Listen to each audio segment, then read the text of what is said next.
CM ఎవరు వస్తే బాగుంది? జగన్మోహన్ రెడ్డి వస్తే బాగుంది. ఎందుకన్నా?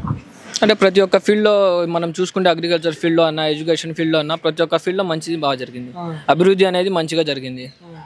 అందువలన నెక్స్ట్ సీఎం ఖచ్చితంగా జగన్మోహన్ రెడ్డి వస్తారు. చంద్రబాబు పవన్ కలిసి వస్తారు ఇప్పుడు మళ్ళీ. చంద్రబాబు నాయుడు కాదు, పవన్ కళ్యాణ్ కాదు, ఇంకా ముగ్గురు నలుగురు కలిసి వచ్చినా కానీ మళ్ళీ వచ్చేది జగనే. అంటే వాళ్ళని చూసి జగన్ గారు భయపడుతున్నారు అన్నారు. అన్నీ ఉత్తుత మాటలు. 100 మంది నక్కలు కలిసి వచ్చి పులిని భయపడాల్సిందే, భయపడతాడా?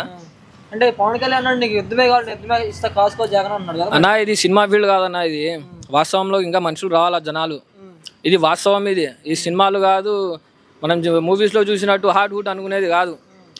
మనం అభివృద్ధి చూసుకోవాలా. ఎడ్యుకేషన్ ఫీల్డ్లో అయినా, అగ్రికల్చర్ ఫీల్డ్లో అయినా, వ్యవసాయ మనుషులకి అంత మంచి జరిగింది చూసుకోవాలా. మా చంద్రబాబు గారు ఇది ఒక రాక్షస పాలన, ఇది రాక్షస పరిపాలన చేస్తున్నారు, నాకు గెలిపించండి, రాక్షస నుంచి విముక్తి కలిగిస్తాను చంద్రబాబు అన్నాడు కదా. అది చంద్రబాబు నాయుడు పాలనలో జరిగింది రాక్షస పాలన. జగన్మోహన్ రెడ్డి వచ్చిన తర్వాత ప్రతి ఒక్క ఫీల్డ్లో మనకు అభివృద్ధి జరిగింది కాబట్టి ఖచ్చితంగా మళ్ళీ జగన్మోహన్ రెడ్డి వస్తాడు.